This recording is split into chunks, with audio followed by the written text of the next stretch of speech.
இனிய காலை வணக்கம் மாணவர்களே. இன்னைக்கு ஒரு குட்டி ஸ்டோரி பார்க்கணும்.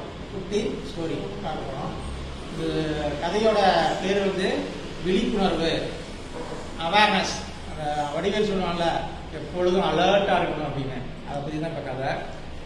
ஒரு ராஜா இருந்தாரா, ஒரு பையன் இருந்தான். அந்த பையன் வந்து 20-25 வயசுக்குள்ள இருக்கும். அந்த பையன் வந்து ரொம்ப பயங்கரமான ஆள்.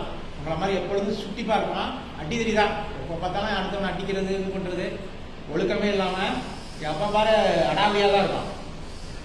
அப்போ வந்து அவனுக்கு ஒரு ஆசை வந்துருச்சு. எப்போ பாரு அப்பா தான் ராஜாவாக இருக்காரு, நம்ம அடுத்து ராஜா ஆகணும். அப்பாட்ட போய் கேட்குறான், அப்பா நீங்கள் விளைவிங்க, நான் வந்து என்ன ஆகிக்கிறேன், ராஜா ஆகிக்கிறேன்னு சொன்னோன்னே அவருக்கு ஷாக் ஆயிடுச்சு. இப்படியே பார்க்குறாரு. நீ யோசிக்காத, நம்ம பரம்பரையில் நடக்காத ஒன்றும் இல்லை. அப்பாவே கொண்டுட்டு நிறைய பேர் என்ன ஆகியிருக்காங்க, ராஜாவாக மாறியிருக்காங்க. அதனால அந்த வேலையை நீ வைக்காத. அதனால் எனக்கு என்ன கொடுத்துரு, ராஜா பட்டத்தை கூட்டிடு அப்படின்னு சொன்னேன். சரி, நான் உனக்கு கொடுக்குறேன், ஆனால் வந்து 10 நாள் கழிச்சு உனக்கு கொடுக்குறேன். எதுக்கு 10 நாள் அப்படிங்கிறப்போ, என்னோட ராஜகுரு, நம்ம நாட்டுக்கு ஒரு ராஜகுரு இருக்காரு, அவர்கிட்ட போய் பயிற்சி எடுத்துட்டு வா. அவர்கிட்ட போய் என்ன பண்ணணும், பயிற்சி எடுத்துட்டு வா. உடனே உனக்கு என்ன தர்றேன், பயிற்சி முடிச்சோடனே உனக்கு ராஜாங்கிற பட்டம் கொடுத்துட்றேன்னு. என்னத்த அந்த ராஜகுருவை பார்த்துருக்கான்.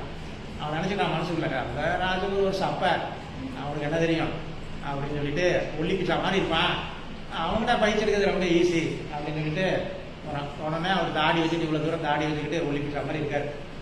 ராஜா சொல்றாரு, எப்படியாவது பயிற்சி கொடுத்தாங்க. நான் இப்போ போ, நீ போ மகனே, நீ செல், நான் பார்த்துக் கொள்கிறேன் அப்படின்னு சொல்லி அனுப்பிவிட்டார்.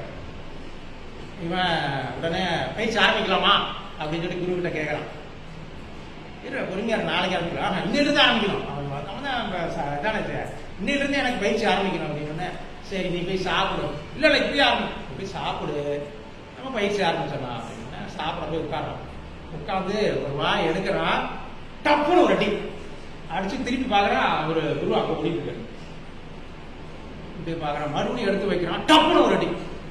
திரும்பி பார்க்குறான், குரு அங்கே போயிட்டாரு. அடுத்த தடவை சுதாரிட்டான், காதை ஷார்ப்பாக வச்சுக்கிட்டான். குரு வரப்போ டக்குன்னு திரும்பி பார்க்குறான். டக்குன்னு அவர் வந்து நடந்து போயிட்டார், அடிக்காம போயிட்டாரு. அடுத்த தடவை குரு சுட்டி போயிட்டாரு. குரு என்ன பண்ணாரு, அந்த சத்தம் கேட்காம மெதுவாக நடந்து டப்புன்னு ஒரு அடிச்சு. அப்படின்னா அவனுக்கு மறுபடியும் இன்னொரு ஆக்ஷன் எடுக்கிறான். அவங்க உடம்புல ஒரு